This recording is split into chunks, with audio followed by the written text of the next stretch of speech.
I'm seeing more of these Black grifters, these race hustlers. They are coming out big time. They are not even trying to disguise their virulent racism, particularly towards white people. And why would we replace the Black outgoing mayor with a white person?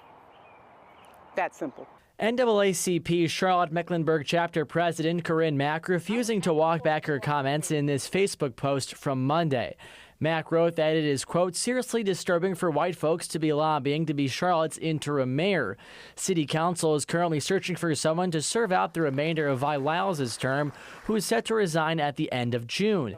In an interview with Queen City News on Wednesday, Mack argued recent rulings on voting rights and redistricting efforts are evidence of Black representation being undermined and stripped, and that voters in Charlotte have been intentional about having Black representation. And my question to the white folks who are up in arms and outraged, are they outraged about the fact that Black representation is under attack? Are they outraged about the gerrymandering that's happening all over this country? Yep, that's it. It says, it is seriously disturbing for white folks to be lobbying to be the interim mayor in Charlotte. Our mayor who recently resigned is a Black woman who is a registered Democrat. While Black representation is being undermined and stripped nationwide, white folks are either tone deaf or worse, self-centered. Wow. It's not about you. In Charlotte, Black voters have been intentional about having Black representation. What is the consensus after several discussions? If the city council votes a non-Black person in as interim mayor again, voters will hold you accountable next year. Wow.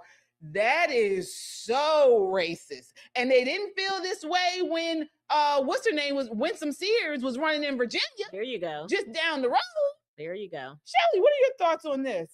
This is people telling you, again, what to think and what to do, how to make your vote. That's number one. But what else? This is so insidious. It's condescending. It basically says you are not an autonomous being. Hell, you basically have no value as an individual unless the NAACP determines you to have that value according to whatever your skin color is, how much melanin you have in your skin. This is utterly disgusting. And let me tell you the third thing that I have been noticing. Again, this is by no statistical, scientific survey or research. This is just what, in my never the humble be opinion, sees.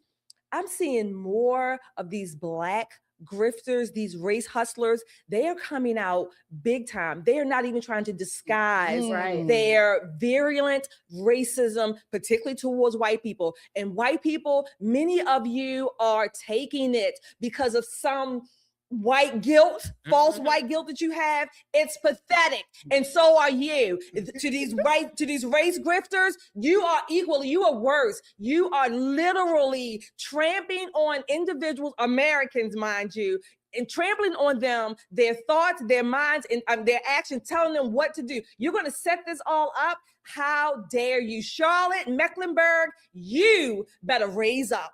Yeah, this is terrible. This is blatant racism. There's 2 points. Number one, the NAACP is a 501c3 organization. They should not be issuing endorsements of anybody. Exactly. Anyone. That's a little policy point that they use when they picked Abigail Spanberger, a white liberal Democrat, over a very qualified Black Republican woman who outclassed Abigail in every single category head to head. Their excuse was, well, we're a 501c3 and we can't come out against the Black woman, or against the white woman just because she's white. Well, I thought the name of the organization was the National Association for the Advancement of Colored People. I guess pink is a color though, right? Is that what it is?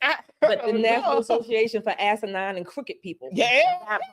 But when we talk about this, one of the other things I want you guys to think about is what Shelly hit on. We call it suicidal empathy. And this is happening not only to white people, but to some, independent thinking Black people. They say, oh, well, what's it going to kill me to side with them on the Black interim mayor? It's not going to kill us. We're going to elect a new mayor anyway. You know what it's going to kill? It's going to give them a sense of power over you.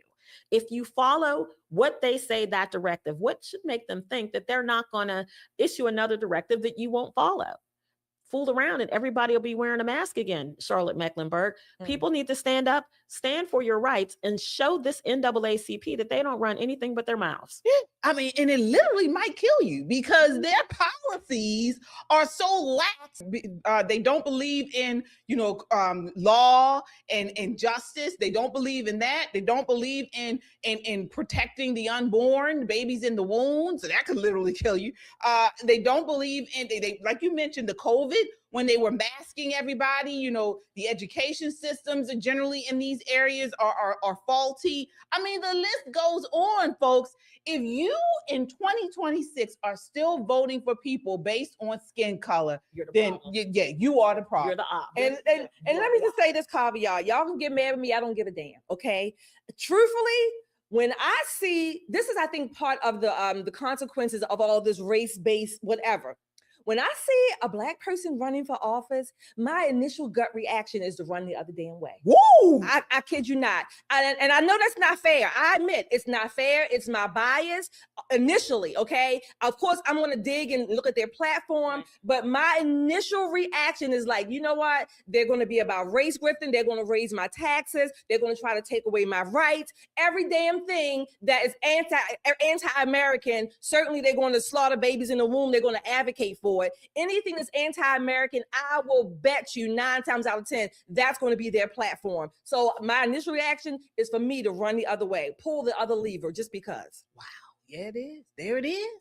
Folks, what are your thoughts on this? What are your thoughts on it? Now, this is 3 Black women telling you this. We got 3 Black women saying this, all right? But I mean, at the end of the day, folks, we are just saying, stop with the race baiting, okay? What are your policy platforms? What are your values? What's important to our community is not the color of your skin. Right. CJ Pearson had yet another viral tweet, or I don't know what they call it on X now, a viral tweet or post over the weekend where he said, as a Black man, especially a Black man from Georgia, I don't need a Black representative. I need a competent representative. Black or white makes him no difference. This new generation that's coming behind us are just that much more race blind than we were. And I'm telling you, they are. If we do this the right way, we may actually realize Martin Luther King's dream, where people are judged on the content of their character instead of the color of their skin. Yep. Martin Luther King is rolling over in his grave thinking about, hearing something like what was said today in that post. Abdul Ali, the vice chair for the 12th Congressional Republican Party, rejected Mac's argument, saying it's antithetical to the original mission of the NAACP. I think it's ridiculous because we're not talking about Black people not being able to vote. We're not talking about Black people not being able to run for office. If that were the case in any law that came out, whether it was done by the Trump administration or Republicans in any state, I'd stand with her against that. But that's not what we're talking about. Yeah, we got some super chats here, folks. Sound off. Let us know what you think. The best way to do that is your super chats. We shout out every super chat throughout the show. And it is a great way to support the channel. Folks, we don't have sponsors. All we're doing, you can see we have our merch and we have you. So you guys keep us online. Your super chats go a long way in doing that and helping us produce this content. And we appreciate the support. Be leaders ourselves. Black women are being used by the Democrat Party. All of these social economic indicators are in the negative, particularly for Black people. They want mob rule. When Trump was in office, please somebody tell me what act of dictatorship did he perform? She has Donald Trump's hair on top of her head.